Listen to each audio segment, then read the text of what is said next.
Hello my dear students, welcome to this YouTube channel once again.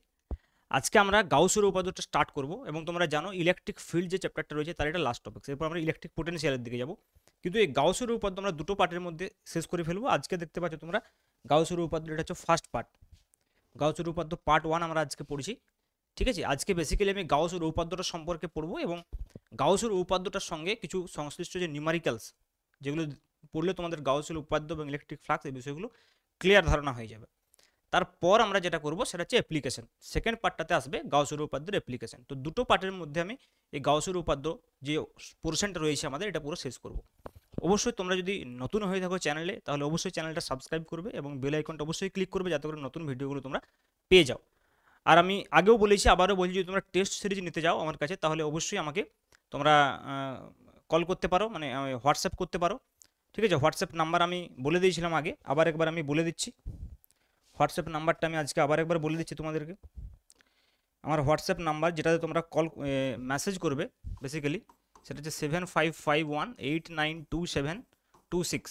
এইটাতে তোমরা যদি SMS করো, দিয়ে যদি বলো যে স্যার আমাদের টেস্ট সিরিজ চাই, তাহলে আমি বলে দেবো কী করতে হবে, যাতে করে তোমরা টেস্ট সিরিজটাতে জয়েন হতে পারো। ওকে, আজকে একটা টেস্ট সিরিজ অলরেডি হয়ে গেছে, ফার্স্ট টেস্টটা, কোনো অসুবিধা নেই, তোমাদেরকে প্রথম থেকেই শুরু করাবো। ওকে, তো আর টেস্ট সিরিজগুলোর ভিডিও সলিউশন কিন্তু আমি এই চ্যানেলে দেবো। ওকে, তো টেস্ট সিরিজ জয়েন হতে চাইলে অবশ্যই তোমরা যোগাযোগ করতে পারো।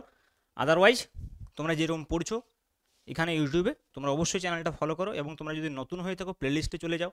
ক্লাস 12 সেমিস্টার 3 বলে একটা আলাদা প্লেলিস্ট তৈরি করা আছে, সেখানে গিয়েও তোমরা কিন্তু দেখতে পারো। ক্লাস 11-এর জন্য আলাদা প্লেলিস্ট রয়েছে, ক্লাস 12-এর জন্য আলাদা প্লেলিস্ট রয়েছে। ওকে, তাহলে চলো আমরা স্টার্ট করি। তো বেসিক্যালি দেখো, গাউসের উপপাদ্য যে চ্যাপ্টারটা রয়েছে, বা গাউসের উপপাদ্য যে পোর্শনটা, বা গাউসের উপপাদ্য যদি আমরা বুঝতে চাই, তাহলে কিন্তু আমাদেরকে দুটো ম্যাথমেটিক্যাল টুল আমাদের কাছে রয়েছে, মানে দুটো কনসেপ্ট আমরা বলতে পারবো। সেই দুটো কনসেপ্ট কিন্তু আমাদেরকে জানতেই হবে।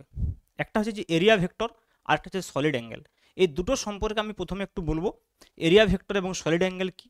তারপর আমাদের একটা ফিজিক্সের কনসেপ্ট লাগবে ইম্পর্টেন্ট, যেটা হচ্ছে ইলেকট্রিক ফ্লাক্স। তাহলে সলিড অ্যাঙ্গেল, এরিয়া ভেক্টর আর ইলেকট্রিক ফ্লাক্স, এই তিনটি বিষয় জানার পর কিন্তু আমরা গাউসের যে উপপাদ্যের মেন বিষয়টা, সেটাতে আমরা যেতে পারবো। ওকে, তো চলো আমরা প্রথমে যে পোর্শনটা বলবো সেটা হচ্ছে অবশ্যই এরিয়া ভেক্টর। এরিয়া ভেক্টর বা ক্ষেত্র ভেক্টর। দেখো, এরিয়াকে আমরা একটা ভেক্টর কোয়ান্টিটি হিসাবে এখানে ট্রিট করব, এবং যে কোনো আমি একটা যদি ইন জেনারেল একটা এরিয়া নিই, মনে করো সাপোজ এটা একটা এরিয়া,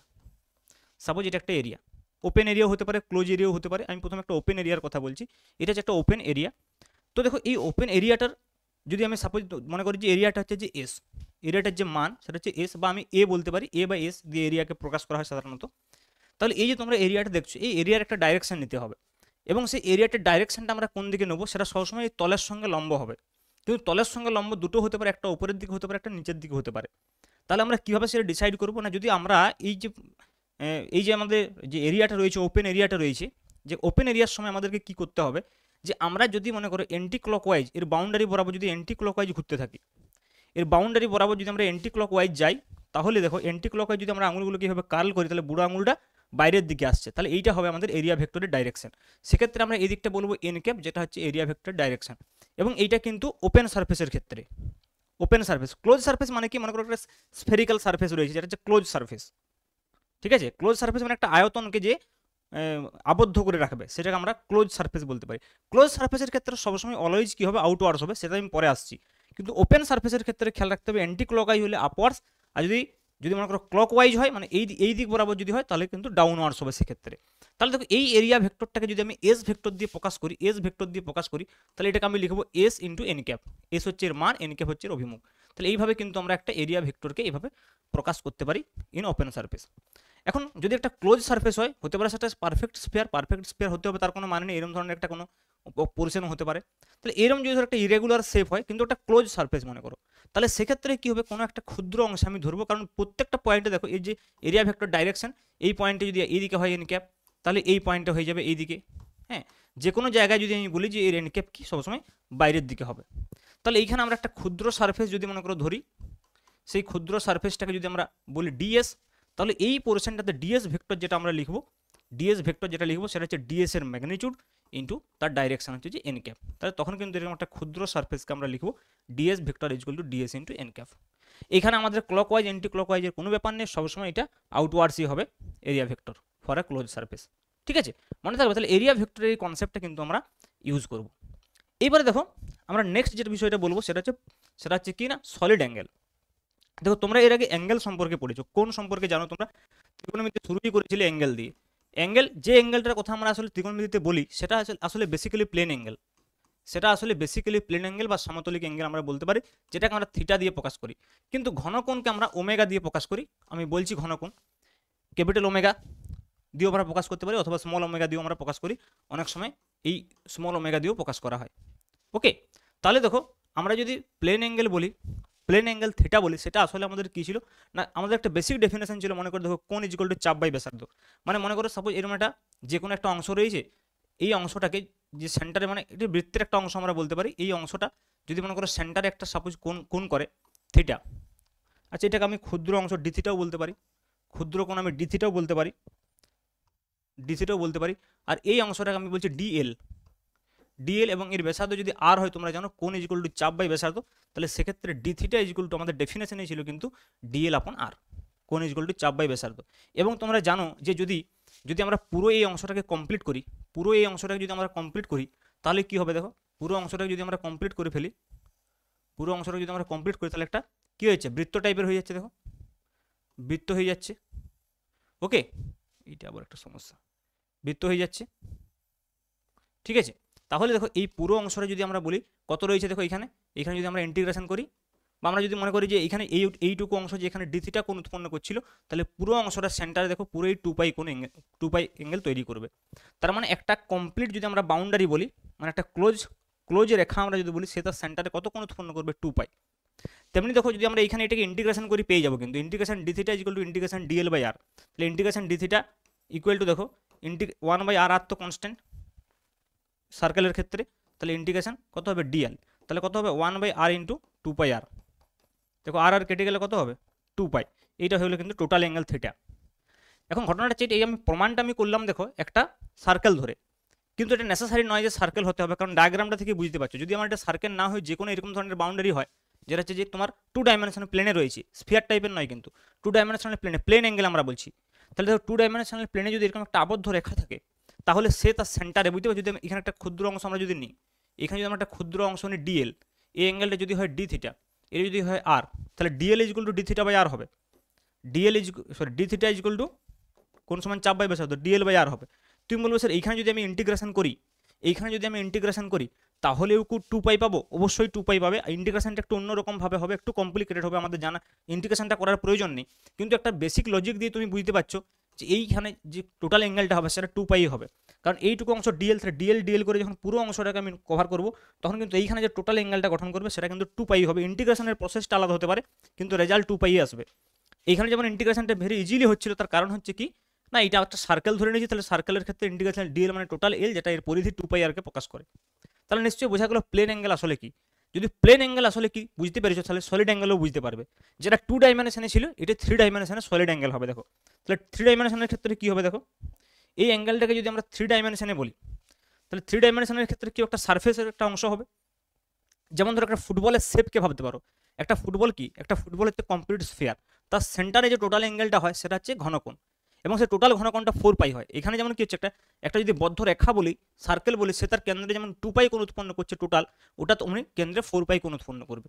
তাহলে দেখো সেই ফুটবলের একটা শেপকে যদি আমরা এরকমভাবে ভাবি, এ যে অ্যাঙ্গেলটা করবে, দেখো এখানে ভেবে দেখো, এখানে যে অ্যাঙ্গেলটা করবে, তাহলে এইটা যদি একটা সারফেস আমরা বলি ডিএস, ভেবে দেখো ওখানে যেমন একটা ডিএল বলেছিলাম, তাহলে এখানে একটা সারফেস ডিএস বলছি, তাহলে এইখানে সে যে ক্ষুদ্র ঘনকোণটা উৎপন্ন করবে সেইটা মনে করছে ডি ওমেগা, আর এই ডিস্টেন্স হচ্ছে আর। তাহলে ওইখানে কি ডেফিনেশন ছিল? দেখো ওইখানে যেমন ডেফিনেশন ছিল কোণ সমান চাপ বাই ব্যাসার্ধ, এইখানে ডেফিনেশন হচ্ছে কোণ ইজ ইকুয়াল টু, মানে ঘনকোণ ইজ ইকুয়াল টু এর যে ক্ষুদ্র সারফেসটা ডিএস ডিভাইড বাই ব্যাসার্ধের স্কোয়ার। বাস, ওখানে ছিল যেমন চাপ বাই ডেফিনেশন সেম, ওটা যেমন ডেফিনেশন কোণ সমান চাপ বাই ব্যাসার্ধ, এটা তেমনি ঘনকোণের ডেফিনেশন ডিএস আপন আর স্কোয়ার, মানে ক্ষুদ্র ক্ষেত্রফল ডিভাইড বাই রেডিয়াসের স্কোয়ার। বুঝতে পারছো কেসটা? তাহলে এইটা হয়ে গেল ডি ওমেগা। তাহলে এইখানেও যদি আমরা মনে করো একটা পুরো সারফেসটার ক্ষেত্রে নিতাম, যদি আমরা নিতাম মনে করো, তাহলে কীরকম হওয়া উচিত ছিল? এটা যদি আমরা স্ফিয়ার বলি, প্রথমে আমি একটা স্ফিয়ার মনে করছি, এটা যদি স্ফিয়ার হয় তাহলে ইন্টিগ্রেশন, এটি বোথ সাইড যদি আমরা ইন্টিগ্রেশন করি, দেখো integration D omega is equal to integration DS by R square. Sphere হলে কি হবে বলো, আরটা কনস্ট্যান্ট হয়ে যাবে, integration D omega is equal to omega, এদিকে 1 বাই আর স্কোয়ার আসবে, আর ইন্টিগ্রেশন ডিএস মানে কি হবে? টোটাল সারফেস এরিয়াটা, টোটাল সারফেস এরিয়া কত হওয়া উচিত? 4 পাই আর স্কোয়ার। তাহলে দেখো হয়ে যাবে 1/r² ইন্টু 4πr²। তাহলে r² কেটে গেল, তাহলে দেখো 4π এলো, টোটাল 4π এলো। এখন তুমি বলবে স্যার যদি এটা মনে করুন যে স্ফিয়ার না হয়, অন্যরকম টাইপের হয়, মানে এটা যদি ইরেগুলার শেপ হয়, তাহলে ইরেগুলার শেপ হলে কি হবে? ইরেগুলার শেপ হলে যেটা হবে যে এখানে দেখো, এখানে যে সারফেসটার ডাইরেকশন আমরা যদি বলি, এরিয়া ভেক্টর ডাইরেকশন আমরা যদি বলি, এইখানে যে এরিয়া ভেক্টর ডাইরেকশনটা ছিল দেখো এই বরাবর ছিল n ক্যাপ। তাহলে এই n ক্যাপ আর রেডিয়াস একই দিকে। স্ফিয়ারের ক্ষেত্রে কি হবে দেখো, যদি স্ফিয়ার হয় তাহলে এই রেডিয়াসটাও তো এই বরাবরই থাকবে। তাহলে দেখো রেডিয়াস আর n ক্যাপ, মানে এই রেডিয়াসের যে ডাইরেকশন সেটা হচ্ছে এরিয়া ভেক্টরের ডাইরেকশন। কিন্তু যদি মনে করো এটা এটা ইন জেনারেল যে কোনো ধরনের সারফেস হয়, যে কোনো ধরনের সারফেস এরকম ধরনের হয়, যে কোনো ধরনের একটা সারফেস হয়, তাহলে সেক্ষেত্রে সমস্যা কি হবে না, সেক্ষেত্রে সমস্যা এটাই হবে যে মনে করো সাপোজ এইখানে আমি একটা এরিয়া এরকমভাবে নিলাম, দেখো ভেবে দেখো, তাহলে এই এরিয়া ভেক্টরটার যে ডাইরেকশন হবে n ক্যাপ সেটা এইদিকে হবে। এবার এইখানে যদি আমি সেন্টারটার কথা বলি, তাহলে ভেবে দেখো এইখানে যে কোনটা যে ডি ওমেগাটা উৎপন্ন করবে, এইখানে ডি ওমেগা উৎপন্ন করবে, কিন্তু এই পয়েন্ট পর্যন্ত যে ডিস্টেন্স যদি আমি বলি এই আর ক্যাপ, তাহলে সেটা এই বরাবর হচ্ছে দেখো। তাহলে এই কোনটা একটা অ্যাঙ্গেল থাকবে সেটা আমি থিটা মনে করছি, বুঝতে পারলে কেসটা? তাহলে রেগুলার শেপের ক্ষেত্রে কি হচ্ছে, মানে যদি স্ফিয়ার হয় তাহলে ডিএস আর এন ক্যাপ একই দিকে হচ্ছে, কিন্তু এইখানে দেখো ডিএস আর মানে হ্যাঁ ডিএস আর আর ক্যাপ আলাদা হচ্ছে, মানে এন ক্যাপ বলতে ডিএস এর, আর আর ক্যাপ মানে হচ্ছে যে রেডিয়াস ভেক্টরটা, মানে এই পয়েন্ট থেকে যে পয়েন্টটা আমি ডি ওমেগাটা বলছি সেই পয়েন্ট থেকে যে আর ক্যাপ, যে সেই পয়েন্ট থেকে যে রেডিয়াস ভেক্টরটার যে ডাইরেকশন, তাহলে সেটা এই সরাসরি হচ্ছে, কিন্তু ডিএস দেখো এইদিকে হয়ে গেছে, ডিএস ওইদিকে হয়ে গেছে। তাহলে এই ক্ষেত্রে সমস্যাটা কি হবে, এই ক্ষেত্রে সমস্যাটা কি হবে দেখো, তাহলে এই ক্ষেত্রে আমি কিভাবে ডিফাইন করব? কারণ আমার ডেফিনেশনটাতে কি ছিল, ডিএস এমন একটা ডিএস নিতে হবে যেটা আরকে বরাবর আছে, ভেবে দেখো যেটা আরকে বরাবর আছে। তাহলে যে ডিএসটা এই দিকে আছে, ভেবে দেখো যে ডিএসটা এই দিকে আছে সেই ডিএসটা আমাকে নিতে হবে এই বরাবর, এই বরাবর, ভেবে দেখো সেই ডিএসটা আমাকে নিতে হবে আর বরাবর। তাহলে আরকে বরাবর যদি আমি ডিএসটা নিই, জাস্ট একটু ভেবে দেখো এইখানে যে ডিএসটা এই বরাবর ছিল, অ্যাকচুয়ালি আরকে বরাবর যে ডিএসটা হবে সেটা তো এরকম হবে, সোজাসুজি হবে। তাহলে এই দুটো ডিএস এর মধ্যে কোণ কত আছে, থিটা, থিটা এই এন ক্যাপ আর আর ক্যাপের মধ্যে যা কোণ হবে সেটাই হবে। তাহলে এই কোণটা যদি থিটা হয় আর এইটা যদি ডিএস হয়, তাহলে বুঝতে পারছো এই ডিএসটা কত হবে, সিম্পলি এইদিকে উপাংশ হয়ে যাবে ডিএস কস থিটা। ভেবে দেখো এইদিকে যদি ডিএস হয় তার এইদিকে উপাংশটা কত হবে, ডিএস কস থিটা। তাহলে ডিএস কস থিটার সঙ্গে কিন্তু আর ক্যাপ একই অভিমুখে আছে, ডিএস কস থিটার সঙ্গে কিন্তু আর ক্যাপ একই অভিমুখে আছে। তাহলে এই ক্ষেত্রে ডি ওমেগার যে ডেফিনেশনটা হবে সেটা হবে কিন্তু DS cos theta by R square, DS cos theta by R square, বুঝলে কিনা বলো? কারণ দেখো আমি ডিএস বাই আর স্কোয়ার যখন লিখেছিলাম তখন ডিএস আর আর একই দিকে ছিল, আর ক্যাপ এবং এন ক্যাপ সব একই দিকে ছিল। তাহলে এইখানে দেখো তাহলে ডিএসটাকে কী নিতে হবে, অ্যালং আর ক্যাপ নিতে হবে। তাহলে এই যে ডিএসটা এটি যদি অ্যালং আমি আর ক্যাপ নিতে চাই, তাহলে ডিএস এর এই দিকের উপাংশটা নিতে হবে, যেটা হচ্ছে যে ডিএস কস থিটা। তাহলে ডি ওমেগা সমান হয়ে যাবে DS cos theta by R square. তাহলে এইটা হয়ে গেল ডেফিনেশন। এখন বলবে যে স্যার যদি আমরা এর ইন্টিগ্রেশন করি পুরো ক্লোজ সারফেসে, দেখো এইটা যখনই সারফেসটা ক্লোজ না, তখন ইন্টিগ্রেশনের ক্ষেত্রে আমরা এটা ক্লোজ ইন্টিগ্রেশন এরকমভাবে চিহ্ন দিই। ক্লোজ ইন্টিগ্রেশন মানে পুরো সারফেসটা ক্লোজ সারফেসটার উপর ইন্টিগ্রেশন বলা হচ্ছে।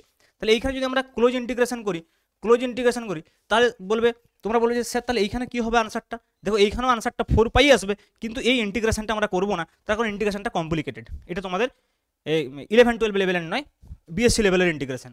তাহলে বিএসসি লেভেলের ইন্টিগ্রেশন যেহেতু, তাহলে ইন্টিগ্রেশনটা আমি করবো না, কিন্তু আমরা রেজাল্টটা মনে রাখবো যে 4π হবে। এবং বেসিক লজিক একই, কারণ টোটাল যখন এই বিষয়টাকে আমরা করবো তখন কিন্তু এইখানে যে টোটাল অ্যাঙ্গেলটা হবে সেটা 4π, যেমন এইখানে টোটাল অ্যাঙ্গেলটা 4π হয়েছিল। তাহলে দেখো যখন একটা স্ফিয়ার থাকছে, মানে সিমেট্রিক যখন একটা কনফিগারেশন থাকছে বা সিমেট্রিক জিওমেট্রি থাকছে, তখন আমরা ইন্টিগ্রেশনটা করতে পারছি।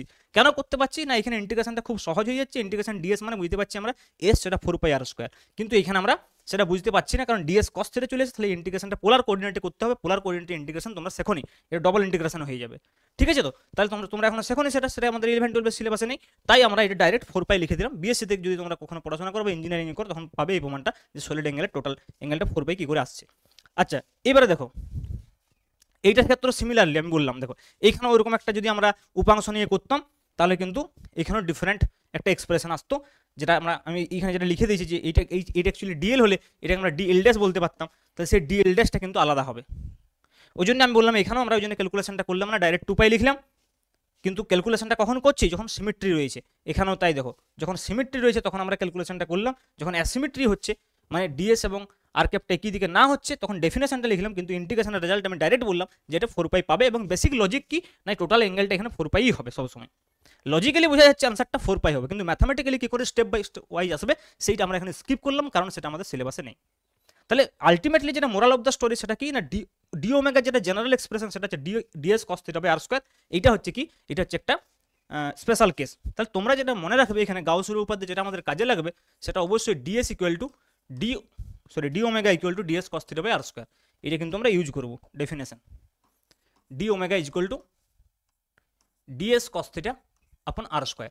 এবার দেখো যদি তোমরা এটাকে যদি তোমরা একটু অন্যভাবে লিখতে চাও ভেক্টর সাইনে, তাহলে ডি ওমেগা সমান এইভাবে লিখতে পারবে। দেখো DS vector dot R cap, কারণ ডিএস আর আর ক্যাপের মধ্যে কোন কত ছিল, ডিএস এবং আর ক্যাপের মধ্যে তো কোনটা ছিল থিটা। দেখো ডিএস এবং আর ক্যাপ, ডিএস মানে কি এন ক্যাপ আর ডিএস সেম, মানে ডিএস এর ডাইরেকশন হচ্ছে এন ক্যাপ, তাহলে ডিএস আর আর ক্যাপের মধ্যে ডাইরেক্ট অ্যাঙ্গেল থিটা। তার মানে দেখো আমরা বলতে আচ্ছা এইখানেও কিন্তু এই অ্যাঙ্গেলটা যদি থিটা হয় অবশ্যই এই অ্যাঙ্গেলটা থিটা হবে, সিম্পল জিওমেট্রি থেকে বোঝা যাচ্ছে। তাহলে দেখো আমি যেটা বলতে চাইছি, তাহলে DS dot R cap by R square লিখতে পারি এটা। তাহলে ডিএস ডট আর ক্যাপ মানে কি ডট প্রোডাক্ট, তাহলে এ ডট বি মানে এবি কস থিটা, এখানে এবি কস থিটা হবে কিন্তু বি এর মানটা মানে আর ক্যাপের মানটা 1, তাই DS dot R by R square.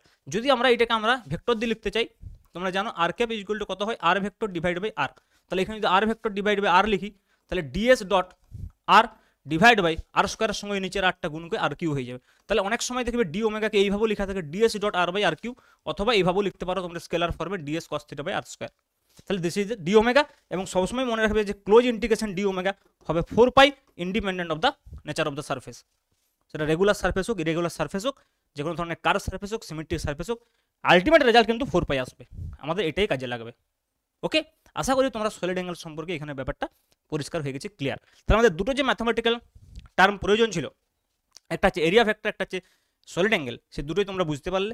এবার একটা ফিজিক্যাল কনসেপ্ট আমরা যেটা ডিসকাস করব সেটা হচ্ছে ইলেকট্রিক ফ্লাক্স। ইলেকট্রিক ফ্লাক্স কি, দেখো এটা বুঝতে গেলে তোমাকে তড়িৎ বলরেখার সাহায্যে ইলেকট্রিক ফিল্ডের যে ডেফিনেশন সেইটা আগে বুঝতে হবে। কি বলছি, তড়িৎ বলরেখার সাহায্যে ইলেকট্রিক ফিল্ডের ডেফিনেশন কি দিয়েছিলাম আমি একটু মনে করে দেখো। আমি যখন ইলেকট্রিক ফিল্ড পড়েছিলাম, আমি যখন ইলেকট্রিক ফিল্ডের একটা অল্টারনেটিভ ডেফিনেশন দিয়েছিলাম যখন আমি তড়িৎ বলরেখা পড়িয়েছিলাম, যে তড়িৎ বলরেখার সাহায্যে ইলেকট্রিক ফিল্ডকে আমরা কীভাবে ডিফাইন করতে পারি না, কোনো তলের একক ক্ষেত্রফলে লম্বভাবে যতগুলো তড়িৎ বলরেখা গমন করে। ভালো করে বুঝো, এটা আমি ধীরে ধীরে পড়াই, কনসেপ্টটা তাহলে ক্লিয়ার হবে। দেখো আমরা কি বলেছিলাম, কোনো তলের সঙ্গে লম্ব হবে, ভালো করে বুঝো, কোনো তলের সঙ্গে লম্বভাবে, কোনো তলের সঙ্গে লম্বভাবে একক ক্ষেত্রফলে, ক্লিয়ার করো, একক ক্ষেত্রফলে যতগুলি তড়িৎ বলরেখা গমন করে, যতগুলি তড়িৎ বলরেখা গমন করে, এটা কি, এইটা হচ্ছে ইলেকট্রিক ফিল্ড, এইটা ইকুয়াল টু আমরা ই বলেছিলাম, এইটা ইলেকট্রিক ফিল্ডের মান, এইটা ইকুয়াল টু ইলেকট্রিক ফিল্ডের মান। তড়িৎ ফ্লাক্সের ডেফিনেশন কি বলছে না, কোনো তলের সঙ্গে লম্ব হবে মোট ক্ষেত্রফলে, এইখানে যেটা আমরা একক ক্ষেত্রফল লিখেছি এই জায়গাটাকে যদি আমি মোট ক্ষেত্রফল বলে দিই তাহলে সেটা হয়ে যাবে ইলেকট্রিক ফ্লাক্স। ভালো করে বুঝো, একক ক্ষেত্রফলে যেটা আমরা ইলেকট্রিক ফিল্ড বলেছি, তাহলে মোট ক্ষেত্রফলে যতগুলো তড়িৎ বলে রাখা যাচ্ছে সেটা হচ্ছে একটা ফ্লাক্স। ইলেকট্রিক ফ্লাক্স হচ্ছে একটা ফ্লো কোয়ান্টিটি। দেখো অ্যাকচুয়ালি ইলেকট্রিক ফিল্ডটাকে যখন আমরা ফিল্ড লাইনের সাহায্যে প্রকাশ করছি না, তখন এটা একটা ফ্লো কোয়ান্টিটি হিসাবে এটাকে আমরা দেখছি। তাহলে ইলেকট্রিক ফ্লাক্স হচ্ছে একটা ফ্লো কোয়ান্টিটি, যেখানে হচ্ছে তোমার তড়িৎ বলরেখাগুলো আমরা বলতে পারি ফ্লো করছে একটা নির্দিষ্ট তলের মধ্য দিয়ে, একটা নির্দিষ্ট তলের মধ্য দিয়ে মোট যতগুলো তড়িৎ বলরেখা ফ্লো করছে সেটাই হচ্ছে ফ্লাক্স, সেটা হচ্ছে ইলেকট্রিক ফ্লাক্স। এবার দেখো সেটা আমরা কিভাবে ম্যাথামেটিক্যালি লিখবো, তাহলে বলো, আমি যেমন একটু আগেই বলেছিলাম, একটু আগে একটা সারফেস দিয়েছিলাম, মনে করো এর একটা সারফেস রয়েছে, মনে করো এই সারফেসটা হচ্ছে যে ডাইরেকশন এই বরাবর এস ভেক্টরের ডাইরেকশন, এস ভেক্টর মানে এন ক্যাপ, এস ভেক্টরকে আমি এন ক্যাপ দিয়ে প্রকাশ করছি। তাহলে এই বরাবর কি রয়েছে, ইলেকট্রিক ফ্লাক্স বা এন ক্যাপ রয়েছে। যদি এই বরাবর এস ভেক্টরের ডাইরেকশন রয়েছে, এসের ডাইরেকশন রয়েছে। যদি আমি বলি তড়িৎ বলরেখাগুলো এই বরাবর আছে, ভেবে দেখো, যদি আমি বলি যে ইলেকট্রিক ফিল্ডের ডাইরেকশন এই বরাবর, তাহলে ইলেকট্রিক ফিল্ডের ডাইরেকশন এই বরাবর মানে কি তড়িৎ বলরেখাগুলো ওই বরাবর আছে। তাহলে ইলেকট্রিক ফিল্ড যেদিকে আছে, দেখো যেদিকে আছে সেটা কি তলের সঙ্গে লম্ব। দেখো এটি যদি তলটা হয় এই তলের সঙ্গে লম্ব হবে যাচ্ছে, তলের সঙ্গে লম্ব হয়ে যাচ্ছে তড়িৎ বলরেখাগুলো। তাহলে এইখানে একক ক্ষেত্রফলে যতগুলো বলরেখা যাচ্ছে সেটাই তো ই, ভেবে দেখো, একক ক্ষেত্রফলে যতগুলো বলরেখা গেছে লম্ব হবে, একক ক্ষেত্রফলে লম্ব হবে যতগুলো বলরেখা গেছে সেটি ই। তাহলে পুরো এস ক্ষেত্রফলে কতগুলো বলরেখা গেছে, ইএস, ভেবে দেখো, একক ক্ষেত্রফলে ই, তাহলে এস ক্ষেত্রফলে ইএস, এইটি হচ্ছে ইলেকট্রিক ফ্লাক্স ফাই ই, এটি হচ্ছে ইলেকট্রিক ফ্লাক্স ফাই ই দিয়ে রিপ্রেজেন্ট করতে পারি বা সিম্পল ফাই দিয়ে লিখতে পারি। এইটাই হচ্ছে ইলেকট্রিক ফ্লাক্স, এইটাই ইলেকট্রিক ফ্লাক্সের বেসিক ডেফিনেশন, এইটাই ইলেকট্রিক ফ্লাক্সের বেসিক ডেফিনেশন, তড়িৎ ফ্লাক্স, এইটাই হচ্ছে তড়িৎ ফ্লাক্স, সবচেয়ে বেসিক ডেফিনেশন হচ্ছে তড়িৎ ফ্লাক্সের এইটাই। এরপরে আমরা আস্তে আস্তে ধীরে ধীরে অ্যাডভান্স লেভেলে যাবো। তাহলে দেখো এটা যে basic definition phi equal to ES, এখান থেকে আমরা ইলেকট্রিক ফ্লাক্সের ইউনিট এবং ডাইমেনশন খুব সহজে নির্ণয় করতে পারবো। কারণ দেখো ফাইয়ের যদি আমরা এসআই ইউনিট জানতে চাই, কি বলবো, ইলেকট্রিক ফিল্ডের যে ইউনিট সেটা হচ্ছে newton per coulomb into metre square. তাহলে newton coulomb inverse metre square, newton coulomb inverse metre square. আর একটা ইউনিট আছে আমি বলে রাখি, ইলেকট্রিক ফিল্ডকে যখন আমরা ভোল্ট পার মিটারে ভোল্টেজ দিয়ে প্রকাশ করবো না, তো ইলেকট্রিক ফিল্ডকে আমরা ভোল্ট পার মিটারে অনেক সময় প্রকাশ করি। তাহলে সেক্ষেত্রে volt per metre into metre square, তখন আমরা এটাকে ভোল্ট ইন্টু মিটার বলবো। ওই জন্য ফ্লাক্সকে অনেক সময় ভোল্ট মিটারও বলা হয়, ভোল্ট ইন্টু মিটার। অথবা আমরা যদি ইটাকে নিউটন পার কুলমে প্রকাশ করি এইভাবে আসবে, যদি ইটাকে আমরা ভোল্ট পার মিটারে প্রকাশ করি তাহলে এইভাবে আসবে। নিশ্চয়ই বুঝতে পারলে যে ফ্লাক্সের আমরা ইউনিটটা কীভাবে নির্ণয় করতে পারি। তেমনি আমরা ডাইমেনশন নির্ণয় করতে পারি, ইয়ের ডাইমেনশন ইন্টু এসের ডাইমেনশন, ভেরি সিম্পল, তোমরা নিজেরাই নির্ণয় করতে পারবে। তাও আমি করে দিচ্ছি এখানে করে দিচ্ছি দেখো। তাহলে 5 যদি আমরা ডাইমেনশন বলি তাহলে কী হবে বলো, ইয়ের ডাইমেনশন কত হয় বলো, এফ বাই কিউ। তাহলে এফ কত হয়, M L square T to the power minus T আপন আইটি লিখতে পারো বা এটি লিখতে পারো। তাহলে F by Q into S square মানে এল স্কোয়ার। তাহলে এটা ক্যালকুলেশন করলেই পাবে কত হবে দেখো, M L to the power 4 T to the power minus 3 I to the power -1। তাহলে এইটা হয়ে যাবে তোমাদের ফ্লাক্সের হচ্ছে যে একক এবং মাত্রা। তাহলে এই বেসিক ডেফিনেশন ফ্লাক্সের এইটা বোঝা গেল কী করে হলো। এইবারে দেখো, এইবারে সমস্যা হচ্ছে, মনে করো এই যে ইলেকট্রিক ফিল্ডের কথা বলছি, মনে করো ইলেকট্রিক ফিল্ডে এন কে বরাবর নেই, মনে করো ইলেকট্রিক ফিল্ডে এন কে বরাবর নেই। মানে আমি বলতে চাইছি যে প্রথমে ইলেকট্রিক ফিল্ডে কী ছিল, এন কে বরাবর ছিল, মানে এইটা হচ্ছে যে এন কে বা এরিয়া এস ভেক্টরের ডাইরেকশন আমি বলতে পারি। ইলেকট্রিক ফিল্ড এখন ওইদিকে না থেকে মনে করো ইলেকট্রিক ফিল্ডে এই বরাবর আছে, এবং সেটা হচ্ছে যে এস ভেক্টরের সঙ্গে থিটা কোণ করে রয়েছে ইলেকট্রিক ফিল্ডে। মানে ইলেকট্রিক ফিল্ড লাইন্সগুলো এইভাবে রয়েছে, সব ইলেকট্রিক ফিল্ড লাইন্সগুলো এইভাবে রয়েছে। তাহলে মুশকিল হয়ে যাবে, মানে আমার ডেফিনেশনটা আমার কী হবে, ডেফিনেশনটা ইলেকট্রিক ফিল্ডের ডেফিনেশন কী ছিল, একক ক্ষেত্রফলের লম্ব হবে যতগুলো তড়িৎ বলরেখা গমন করবে। তাহলে এর দিকে এর লম্ব দিক মানে এই দিকটা হচ্ছে লম্ব। তাহলে এদিকটা যদি ই হয় তাহলে এই বরাবর কত হবে দেখো, ই কস থিটা। তার মানে ই কস থিটা আর এসটাকে আমাকে একই ডাইরেকশনে নিয়ে আসতে হবে এবং খেয়াল রাখতে হবে যাতে ইটা এসের উপরে লম্ব হয়। তাহলে দেখো ই কস থিটা এদিকে হচ্ছে যে এস। তাহলে এখন যদি আমরা বলি যে একক ক্ষেত্রফলে মোট কতগুলো তড়িৎ বলরেখা লম্বভাবে অতিক্রম করছে, ই কস থিটা। একক ক্ষেত্রফলে লম্ব হবে কতগুলো, এই ইটা কিন্তু লম্ব হবে নয়, তাহলে ই কস থিটার লম্ব হবে। তাহলে একক ক্ষেত্রফলে লম্ব হবে কতগুলো বলরেখা গমন করছে, ই কস থিটা। তাহলে এস ক্ষেত্রফলে কত হবে, ই কস থিটা ইন্টু এস ক্ষেত্রফলে কত হবে, ই কস থিটা ইন্টু এস। তাহলে এইটা হয়ে গেল কিন্তু ফাইয়ের ডেফিনেশন। সেক্ষেত্রে ফাই হয়ে গেল দেখো ইএস কস থিটা, এবং ভেরি সিম্পল, এটা হচ্ছে যে এ বি কস থিটা মানে এ ডট বি। ওই জন্য আমরা ফাইকে অনেক সময় ডাইরেক্টলি বলে দিই ই আর এস এর ডট প্রোডাক্ট। এটা জেনারেল এক্সপ্রেশন তুলনামূলক হবে, কেন বলো তো, কারণ এখানে থিটা ইকুয়াল টু 0 বসালে আগেরটা পেয়ে যাবে। দেখো থিটা ইকুয়াল টু 0 হলে ফাই ইকুয়াল টু ইএস, তখন থিটা 0 মানে এইদিকে চলে আসবে ইলেকট্রিক ফিল্ডটা। তাহলে বুঝতে পারলে, তাহলে এইটা হচ্ছে মোর জেনারেল ওই আগেরটার থেকে। এইবারে দেখো, যদি মনে করো আমাদের কাছে ক্লোজ সারফেস থাকে, এটা ওপেন সারফেসের ক্ষেত্রে বললাম, যদি মনে করো ক্লোজ সারফেস থাকে তাহলে কি করতে হবে, যেমন একটা ক্লোজ সারফেস রয়েছে, তাহলে ক্লোজ সারফেসের ক্ষেত্রে মনে করো এখানে একটা ক্ষুদ্র ডিএস রয়েছে। তাহলে ক্ষুদ্র ডিএস হলে তার অভিমুখ এইদিকে হবে এন ক্যাপ। এবার মনে করো ইলেকট্রিক ফিল্ড লাইন্সগুলো মনে করো এইভাবে রয়েছে, তার মানে এইটা হচ্ছে যে ই ভেক্টরের অভিমুখ এবং তাদের মধ্যবর্তী কোণ থিটা। তাহলে ভেবে দেখো, তাহলে এইটা যদি ই হয় তাহলে ই এর এই বরাবর যে অভিমুখ, এই অভিমুখে যে কম্পোনেন্ট সেটা কত হবে, ই কস থিটা। তাহলে এখানে দেখো ক্ষুদ্র ডিএসএ হচ্ছে যে ই কস থিটা অতিক্রম করছে, ডিএসএর সঙ্গে লম্ব হবে। তার মানে একক ক্ষেত্রফলে যদি বলি তড়িৎ বলরেখা কতগুলো গমন করছে, ই কস থিটা। তাহলে কত ক্ষেত্রফলে, ডিএস ক্ষেত্রফল ইন্টু ডিএস। তাহলে এটা কত, এটা হচ্ছে ডি ফাই মানে ক্ষুদ্র তড়িৎ ফ্লাক্স ওইটুকু অংশের জন্য। তাহলে ডি ফাই ইকুয়াল টু আমরা বলতে পারি ই ডট ডিএস মানে ই ডিএস কস থিটা। তাহলে মোট কত হবে, টোটাল যদি বদ্ধ তলটার মধ্যে দিয়ে মোট তড়িৎ ফ্লাক্স যদি বলি, তাহলে close integration D phi that will be equal to close integration E dot DS, ওই বদ্ধ তলের মধ্যে মোট তড়িৎ ফ্লাক্স। তাহলে ফাই ইকুয়াল টু হয়ে যাবে সেক্ষেত্রে close integration E dot DS. এবং খেয়াল রাখবে এটা কিন্তু সারফেস ইন্টিগ্রেশন বলা হয়, এটা তলের মধ্যে দিয়ে যখন করা হবে এটা হচ্ছে অ্যাকচুয়ালি সারফেস ইন্টিগ্রেশন, এই নিচটাতে এস দিয়ে বোঝানো ক্লোজ সারফেস ইন্টিগ্রেশন। তাহলে ক্লোজ সারফেসের ক্ষেত্রে এইটা হয়ে যাবে তোমার তড়িৎ ফ্লাক্স। তাহলে বোঝা গেল এটা হচ্ছে মোর জেনারেল এক্সপ্রেশন। ভেবে দেখো সবচাইতে জেনারেল এক্সপ্রেশন হচ্ছে এটা, ক্লিয়ার। তাহলে এইগুলো হচ্ছে তড়িৎ ফ্লাক্সের মেইন ডেফিনেশন এবং কতগুলো বেসিক ম্যাথমেটিক্যাল ইকুয়েশন। এগুলোর উপরে আমরা কয়েকটা কোয়েশ্চেন করবো, দেখো কয়েকটা কোয়েশ্চেন করবো, তাহলে তোমাদের বিষয়টা ক্লিয়ার হবে। যেমন ধরো ফার্স্ট কোয়েশ্চেন যেটা আমি লিখেছি, দেখো ভেবে দেখো কি বলছে, ই ভেক্টর ইকুয়াল টু গিভেন আছে, বলছে 20 একক ক্ষেত্রফলের মধ্য দিয়ে অতিক্রান্ত তড়িৎ ফ্লাক্স নির্ণয় করো। তাহলে ইটাকে যদি ভেক্টর ফর্মে দেওয়া আছে, দেখো E vector equal to given আছে 6i cap plus 3j cap plus 4k cap, ইটাকে ভেক্টর ফর্মে দেওয়া আছে 6i cap plus 3j cap plus 4k cap. তাহলে এরিয়াটাও তো ভেক্টর ফর্মে চাই, তাহলে এস ভেক্টর ইকুয়াল টু কত আমাকে নির্ণয় করতে হবে, এবারে দেখো 20 একক ক্ষেত্রফল, এস এর মান দেওয়া আছে, অনলি এন ক্যাপ চাই। 20 একক ক্ষেত্রফলের মধ্যে দিয়ে অতিক্রান্ত তড়িৎ ফ্লাক্স, যখন তলটি এক্স ওয়াই তলে আছে, একটা তল এক্স ওয়াই তলে আছে মানে কি হবে বলো, ভেবে দেখো। এটা যদি হয় এক্স অ্যাক্সিস, এটা যদি হয় ওয়াই অ্যাক্সিস, তলটা যদি এক্স ওয়াই তলে থাকে, ভেবে দেখো এটা হচ্ছে এক্স ওয়াই তল। কিছু না বলা থাকলে আমরা অ্যান্টি ক্লক ওয়াইজই ধরবো। ওকে, ওপেন সারফেস এক্স ওয়াই তল। তাহলে দেখো এক্স ওয়াই তল যদি হয়, তাহলে এই তলের যে লম্ব সেটা কোন দিক বরাবর হবে, জেড অ্যাক্সিস বরাবর, এই বরাবর এন ক্যাপটা হবে। তার মানে এখানে এন ক্যাপ বলতে আসলে কাকে বোঝাচ্ছে, কে ক্যাপকে বোঝানো হচ্ছে। দেখো কারণ জেড অক্ষ বরাবর কে থাকে, কে ক্যাপ থাকে।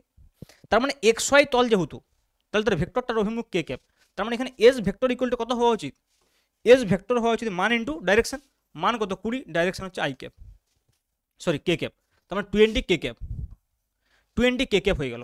তার মানে এস পেয়ে গেলাম, ই পেয়ে গেলাম, তাহলে ফাই কত হবে, simple E dot S, E dot S. তাহলে এর সঙ্গে যদি ডট প্রোডাক্ট করো, ভেরি সিম্পল, দেখো 6 I cap plus 3 J cap plus 4 K cap dot 20 K cap, ভেবে দেখো ডট 20 কে ক্যাপ। তাহলে 20-র সঙ্গে 4-এর গুণ হবে, বাকিগুলো তো 0 হয়ে যাবে, তাহলে 80। তাহলে 80 ভোল্ট মিটার আমরা বলতে পারি তড়িৎ ফ্লাক্সের একক ভোল্ট ইন্টু মিটার বা newton per coulomb into metre square, যেভাবে খুশি তোমরা ইউনিটটা লিখতে পারো। তাহলে এটা চলে এলো। সিমিলারলি ওয়াই জেড তল যদি হয়, ভেবে দেখো তলটা যদি ওয়াই জেড তল হয়, মানে এই তলটাতে, ভেবে দেখো ওয়াই জেড তল মানে কি, ওয়াই জেড তল মানে হচ্ছে এই তলটা, এই তলটা হচ্ছে ওয়াই জেড, ভেবে দেখো ওয়াই জেড তল। তাহলে এই তলের যে ইউনিটটা হবে, ইউনিট ভেক্টরটা হবে, সেটা এক্স বরাবর হবে। দেখো এক্স ওয়াই যখন ছিল তাহলে জেড বরাবর হচ্ছিল, তাহলে ওয়াই জেড যখন তখন এক্স বরাবর হবে, তেমনি জেড এক্স যখন তখন ওয়াই বরাবর হবে, বুঝতে পারলে। তাহলে ওয়াই জেড তল যদি বলা হয়, ওয়াই জেড তল বি এর, এটা হচ্ছে এর অপশান, কোশ্চেনটা হলো বি এর কোশ্চেনটা কি বলছে, ওয়াই জেড তল। দেখো ওয়াই জেড তল বলা আছে, তাহলে ই ভেক্টরটা তো একই, ই ভেক্টরটা তো সেম রয়েছে, E vector equal to 6i plus 3j plus 4 K cap, আর S vector equal to 20 K cap হবে কি না, এখন 20 আই ক্যাপ হবে, 20 আই ক্যাপ হবে। তাহলে E dot S equal to কত হবে নিজেরাই বলো, E dot S equal to কত হবে, দেখো আই ক্যাপের সঙ্গে আই ক্যাপের গুণ, বাকিগুলো 0, তাহলে 120 volt metre, 120 volt metre. Clear. Similarly দেখো যদি আমরা নেক্সট বলি, সিমিলারলি দেখো, সিমিলারলি যখন যদি লাস্ট অ্যান্সারটা, লাস্ট কোয়েশ্চেনটা বলি, লাস্ট কত, জেড ওয়াই তল। জেড ওয়াই তল মানে কি, এক্স বরাবর হবে। আচ্ছা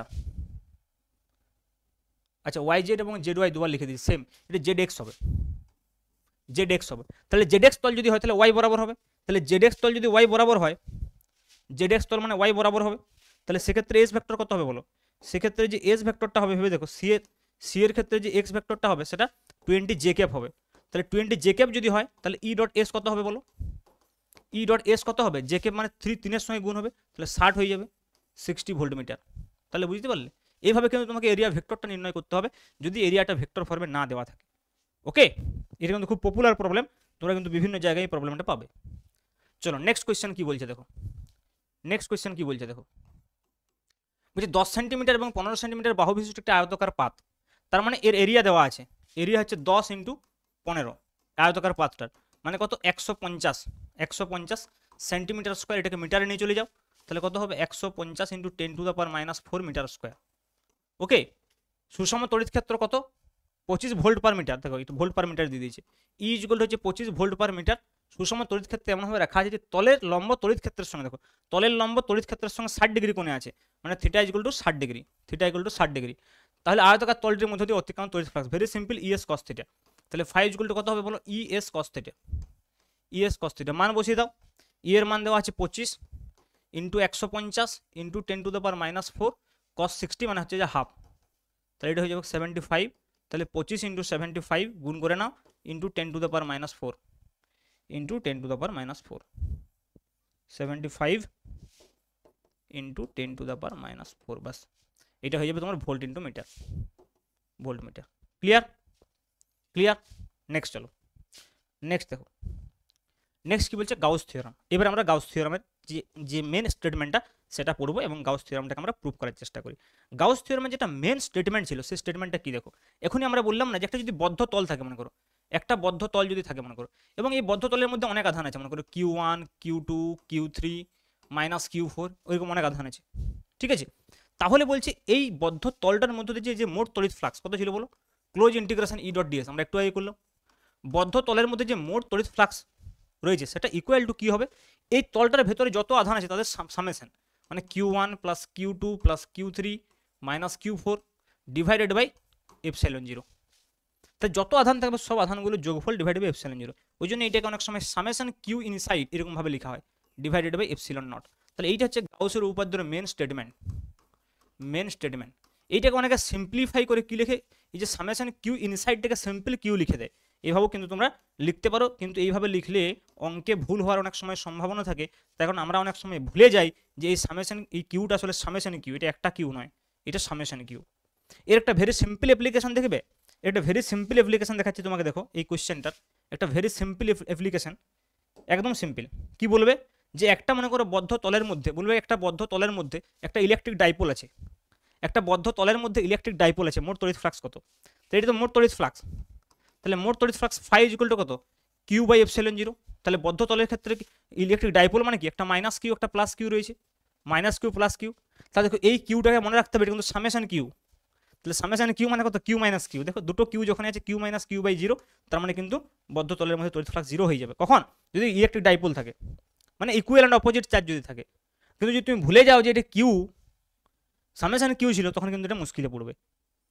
ঠিক আছে, যদি শুধু কিউ দিয়ে মনে রাখো। ওই জন্য আমি অনেক সময় নোটেশনটা সামেশন কিউ ইনসাইড এইভাবে স্পেসিফাই করে দিই। তাই সামেশন কিউ ইনসাইড মানে অবশ্যই যদি দুটো একই এবং ইকুয়াল এবং অপোজিট চার্জ থাকে তাহলেও 0 হবে, আর ভেতরে যদি কোনো চার্জ না থাকে তাহলে তো 0 হবেই, ওকে।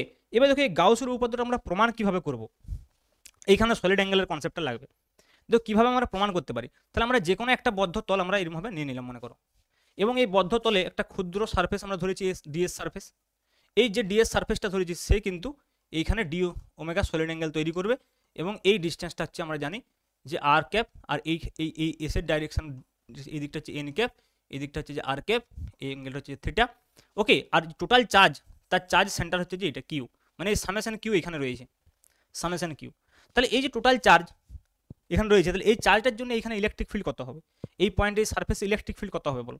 এই সারফেসে ইলেকট্রিক ফিল্ড হয়ে যাবে, দেখো E is equal to simple 1/4 pi epsilon naught into total charge divide by R square, total charge divide by R square. যদি এটাকে ই ভেক্টর বলি তাহলে এখানে কি হবে? একটা আর ক্যাপ হবে, একটা আর ক্যাপ হবে। তাহলে দেখো এখন যদি আমরা ই ডট ডিএস নির্ণয় করি, close integration E dot DS যদি আমরা নির্ণয় করি, তাহলে বলো ই এর জায়গায় কোনটাকে বসাবো? এইটাকে। তাহলে ই এর জায়গায় যদি আমরা বসাই ইকুয়াল টু কত হবে? দেখো close integration 1/4 pi epsilon naught into summation Q upon R square dot DS, এটা আর ক্যাপ ডট ডিএস হলো। এবার দেখো summation Q R 4 pi epsilon 0 constant, এটা বাইরে লিখো। তাহলে সামেশন কিউ বাই 4 এপসিলন 0টা যদি আমরা বাইরে লিখি, তাহলে ক্লোজ ইন্টিগ্রেশনের মধ্যে কী থাকবে? দেখো r cap dot ds by R square.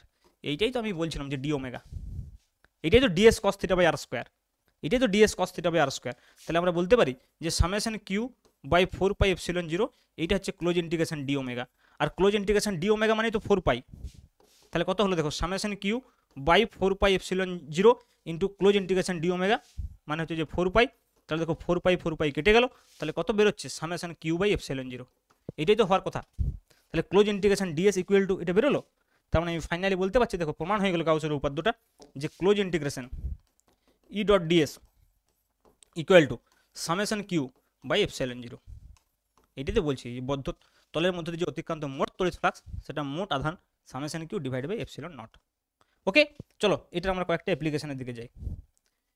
দেখো কি কোয়েশ্চেন বলছে, 1 কুলম আধানের মধ্য দিয়ে 1 কুলম আধান থেকে নির্গত মোট তড়িৎ বলরেখার সংখ্যা। দেখো মোট তড়িৎ বলরেখার সংখ্যা মানে কি? Electric flux. আমি কি বললাম? মোট তড়িৎ বলরেখার সংখ্যাই তো ইলেকট্রিক ফ্লাক্স। তাহলে electric flux phi equal to কত হবে? Phi equal to q summation Q by epsilon 0। এই ফাইটাকে আমরা এইভাবে লিখতে পারি close integration E dot ds, আর এটাকে সিম্পলি আমরা কি লিখতে পারি? ফাই লিখতে পারি, কিন্তু that is equal to summation Q by epsilon 0। Summation Q হচ্ছে এখানে 1 কুলম, তাহলে সিম্পলি লিখে দেবে 1 ডিভাইড বাই এপসিলন 0 এর মান লিখবে 8.854 into 10 to the power -12। Calculation করবে, আনসার চলে আসবে, কতগুলো তড়িৎ বলরেখা হবে। Okay, clear? চলো নেক্সট কোয়েশ্চেন। নেক্সট কোয়েশ্চেন কি বলছে দেখো, question number 2, application of Gauss theorem. Very simple question. একটি গোলীয় গাউসীয় তলের অভ্যন্তরে এত আধান আছে, মানে Q is equal to given মোট আধান, মানে সামেশন কিউ বলতে পারো বা সিম্পলি কিউ বলতে পারো, into 10 to the power -8 coulomb. বলছি তলের মধ্যে দিয়ে অতিক্রান্ত মোট তড়িৎ ফ্লাক্স। তাহলে যখন এই মোট তড়িৎ ফ্লাক্স বলবে ফাই, সেটা ইজ ইকুয়াল টু কত বলো? সামেশন কিউ বাই এপসিলন 0 বা সিম্পলি কিউ বাই এপসিলন 0 বলতে পারি। ফাই মানে close integration E dot DS. তাহলে কিউ বাই এপসিলন 0, তাহলে Q is given again 8.85 into 10⁻⁸ coulomb, 8 coulomb divided by, তোমরা যদি এপসাইলন জিরোর ভ্যালু বসাও তোমরা যেন 8.85 ইন্টু 10⁻⁻12, তো এইটা কেটে গেল, তাহলে 10⁴ হয়ে গেল, তাহলে 10⁴ ভোল্ট মিটার, এটা যাবে টোটাল ফ্লাক্স। ওকে, নেক্সট কোয়েশ্চেন কি বলছে দেখো, তলের ব্যাসার্ধ দ্বিগুণ করলে তড়িৎ ফ্লাক্স কত হবে? কোনো চেঞ্জ হবে না, সেম হবে। কারণ দেখো আমার এই তলটার মধ্যে যদি কিউ আধান থাকে তাহলে Q/ε0, আর যদি এই তলটার মধ্যে কিউ আধান থাকে তাহলে Q/ε0।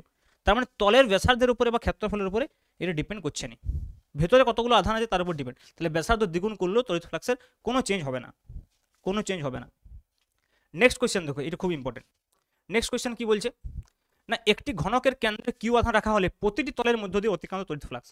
একটি ঘনকের কেন্দ্রে মনে করো কিউ আধান রাখা আছে, তাহলে বলছে যে প্রতিটা তলের মধ্য দিয়ে অতিক্রান্ত তড়িৎ ফ্লাক্স। ওকে, তাহলে এটা একটা ঘনক মনে করো, ঠিক আছে। কি বলছে, একটি ঘনকের কেন্দ্রে কিউ আধান রাখা আছে, তার মানে একদম কেন্দ্রে রাখা আছে কিউ আধান, কেন্দ্রে কিউ আধান রাখা আছে। তাহলে বলো এই কেন্দ্রে যদি কিউ আধান রাখা থাকে তাহলে পুরো তলটার মধ্য দিয়ে কত তড়িৎ ফ্লাক্স গমন করবে, কত বলরেখা গমন করবে? Q/ε0। তাহলে পুরো তলটার মধ্য দিয়ে মানে Q/ε0, তাহলে Q/ε0 6টা তল দিয়ে গমন করছে, টোটাল 6টা তল দিয়ে। তাই 6টা তল দিয়ে যদি Q/ε0, তাহলে একটা তল মানে প্রতিটা তল দিয়ে কত হবে? Q/6ε0। তাহলে এইটাই হয়ে যাবে ফাইনাল আনসার। তাহলে ফাই কত হবে? Q/6ε0, প্রতিটি তলের মধ্য দিয়ে অতিক্রান্ত তড়িৎ ফ্লাক্স। খেয়াল রাখতে হবে কিন্তু। নেক্সট দেখো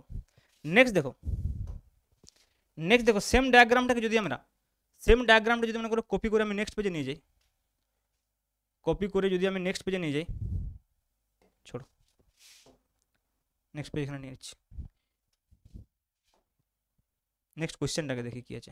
দেখো একটি ঘনকের কৌণিক বিন্দুতে কিউ আধান রাখা হলে, কৌণিক বিন্দুতে যদি কিউ আধান রাখা হয়, দেখো কৌণিক বিন্দুতে যদি কিউ আধান রাখা হয় তাহলে কি হবে?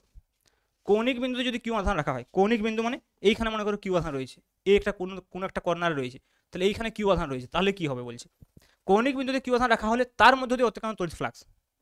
তাহলে কৌণিক বিন্দুতে যদি রাখা যায় ফ্লাক্স তো এই দিকেও যাবে, এই দিকেও যাবে, এই দিকেও যাবে, এই দিকেও যাবে, তাহলে এই মধ্য দিয়ে কত যাবে? দেখো তোমরা জানো একটা যদি ঘনক, একটা যদি কৌণিক বিন্দুর কথা বলি ঘনকের, সেই কৌণিক বিন্দুটা যদি এর আশেপাশে আরও মনে করো অনেক ঘনক অঙ্কন করা হয়, তাহলে 8টা ঘনক দিয়ে একে মিডিল করা যাবে। ভেবে দেখো, মানে এই দিকেও ঘনক থাকবে, এইদিকে থাকবে, এইদিকে থাকবে, ওই পাশে থাকবে, 3 ডাইমেনশন যদি দেখা হয়, তাহলে এই যদি পাশাপাশি 8টা ঘনক আমরা ইউজ করি না, তাহলে এই কিউটা কি হবে? ওই ঘনকটার মাঝখানে হয়ে যাবে। তার মানে একটা পার্টিকুলার ঘনকের জন্য এর কন্ট্রিবিউশন হবে 1/8। একই কারণে তোমরা সলিড স্টেটে পড়েছো অ্যাটমিক কন্ট্রিবিউশন, মনে পড়ছে কেমিস্ট্রিতে, যে একটা কর্নারে যে লেটিস পয়েন্টটা, সেই লেটিস পয়েন্টটার কন্ট্রিবিউশন হয় 1/8। কারণ দেখো ওখানে কি হয়? Simple cubic structure. তাহলে মনে করো ওই কর্নারটা একটা ঘনকে 1/8 অংশ কন্ট্রিবিউট করে। কেন? কারণ এই কর্নারের যে অ্যাটমটা থাকবে সেটা শুধুমাত্র এই ঘনকটার নয়, সেটা পাশাপাশি আরও যে 7টা ঘনক আছে তাদেরও অংশ, তাহলে প্রত্যেকের অংশ 1/8। সিমিলারলি এইখানেও তাই।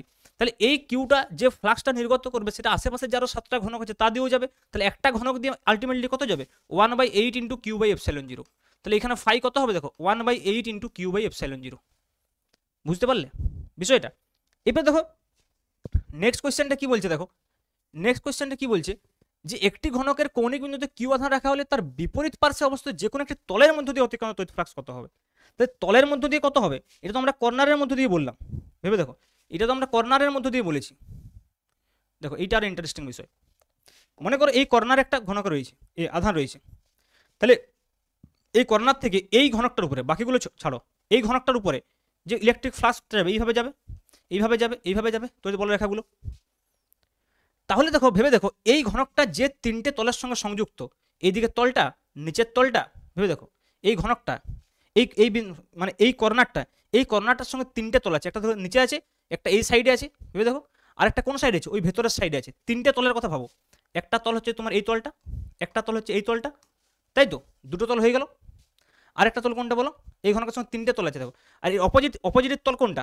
অপোজিটের তল হচ্ছে এই দিকটা, দেখো এই পাশের তলটা রয়েছে, ভেবে দেখো 6টা তল তো টোটাল, ভেবে দেখো টোটাল তো 6টা তল, উপরে নিচে, এই পাশে 2টা, আর পিছনের সামনে। তাহলে এই যে ঘনক এই কর্নারটা রয়েছে, এই কিউটার সঙ্গে সংশ্লিষ্ট, এই কর্নারটার সঙ্গে সংশ্লিষ্ট 3টে সারফেস পাবে। একটা সারফেস দেখো এই দিকে আছে, একটা সারফেস পিছনে আছে, একটা সারফেস নিচে আছে, একটা সারফেস পিছনের দিকে সারফেস, একটা নিচে সারফেস, আর একটা এই সারফেস একটা, নিচে একটা সারফেস, পিছনে একটা সারফেস। এই 3টে সারফেস দিয়ে কোনো ফ্লাক্স যাবে না। তার কারণ হচ্ছে এখান থেকে বলরেখাগুলো এইভাবে বেরোবে। তাহলে কাকে ক্রস করবে? দেখো এই দিকের সারফেসটাকে ক্রস করবে, ওই দিকের সারফেসটাকে ক্রস করবে, দুটো সারফেস হয়ে গেল, আর উপরের দিকে সারফেসটাকে এইটাকে ওই দিকেরটাকে আর উপরের দিকে সারফেসটাকে, বাকি তিনটে সারফেসের মধ্যে দিয়ে কোনো তড়িৎ ফ্লাক্স যাবে না। তাহলে তুমি বলো এই Q/8 এপসাইলন জিরো যেটা যাচ্ছিল, এই Q/8 এপসাইলন জিরো যেটা যাচ্ছিল সেটা কতগুলো সারফেসের উপরে যাচ্ছিল? তিনটে সারফেসের উপরে যাচ্ছিল। তাহলে প্রত্যেকটা সারফেসের উপরে কত যাবে? 1/3 ইন্টু Q/8 এপসাইলন জিরো, তার মানে Q/24 এপসাইলন জিরো অ্যান্সার হবে। বোঝা গেল ব্যাপারটা? Q/24 এপসাইলন জিরো অ্যান্সার হবে। ওই জন্য দেখো কোয়েশ্চেনটা বলেছে পার্শ্বে অবস্থিত, বিপরীত পার্শ্বে অবস্থিত যে কোনো একটি তলের মধ্য দিয়ে, কারণ এর যে নিজের দিকে যেগুলো থাকবে সেই তলগুলো দিয়ে কোনো ফ্লাক্স যাবে না, তাহলে বিপরীত দিকের তলগুলো দিয়ে ফ্লাক্স যাবে। তাহলে বিপরীত দিকের তলগুলো দিয়ে মোট কত ফ্লাক্স যাবে? একটু আগে দেখলাম মোট তো Q/8 এপসাইলন জিরো ফ্লাক্স যায়, তাহলে সেটা তিনটে তলের মধ্যে দিয়ে যাচ্ছে, তাহলে প্রত্যেক তলের মধ্যে দিয়ে 3 দিয়ে ভাগ করতে হবে, তাহলে Q/24 এপসাইলন জিরো হবে। ওকে, সিমিলারলি দেখো নেক্সট কোয়েশ্চেন, এখানে কি বলছে দেখো, যে 10 সেন্টিমিটার বাহু বিশিষ্ট বর্গাকার তলের 5 সেন্টিমিটার উপরে 10 মাইক্রো কুলম্ব আধান রাখা আছে, বর্গাকার তলটির মধ্য দিয়ে অতিক্রান্ত তড়িৎ ফ্লাক্স। তাহলে ভেবে দেখো এই তলটার মধ্যে দিয়ে অতিক্রান্ত তড়িৎ ফ্লাক্স তোমাকে নির্ণয় করতে হবে, আর আধানটা এখানে আছে। তাহলে বলো এই আধানটাকে ঘিরতে গেলে আরো কটা তল লাগবে? 5টা তল লাগবে। তাহলে কি হবে? এটা একটা ঘনক তৈরি করবে। এখানে যদি আরো 5টা এরকম তল দিয়ে আমরা ঘিরে দিই তাহলে এটা ঘনকের মধ্যবিন্দু হয়ে যাবে। তার মানে এই সারফেস এই যে 10 মাইক্রো কুলম্ব আধানটা, এটা যদি আমরা মিডিলে করতে যাই তাহলে আমাদেরকে একটা 6টা তল লাগবে টোটাল। তাহলে 6টা তলের মধ্যে দিয়ে মোট কত যাবে? Q/এপসাইলন জিরো। তাহলে একটা তল, যে তলটার কথা আমাদেরকে বলেছে, এই তলটা দিয়ে কত যাবে? 1/6 ইন্টু Q/এপসাইলন জিরো।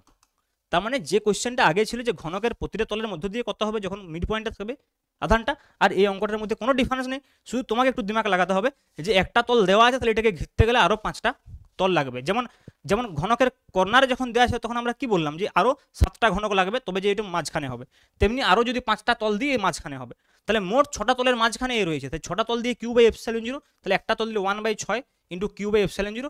এবার তোমরা কিউর মানটা বসিয়ে দাও, এই 5 সেন্টিমিটার 10 সেন্টিমিটার উপর কোনো ডিপেন্ডই করবে না, এই মানটার উপরে ডিপেন্ড করবে। তাহলে 1/6 ইন্টু কিউ হচ্ছে 10 into 10⁻⁻6 divided by 8.85 into 10⁻⁻12 volt metre, এইটা হবে আনসার। ওকে, আশা করি ক্লিয়ার। নেক্সট ক্লাসে আমরা পড়বো গাউসের উপপাদ্যের প্রয়োগগুলো এবং তার সঙ্গে কিছু নিউমেরিক্যালস, তাহলে আমাদের এটা শেষ। ওকে, থ্যাংক ইউ। এবং অবশ্যই যদি ভালো লাগে চ্যানেলটা সাবস্ক্রাইব করবে, ক্লিক করবে, বেল আইকনে ক্লিক করবে এবং বন্ধুদের সঙ্গে শেয়ার করবে। ওকে, থ্যাংক ইউ।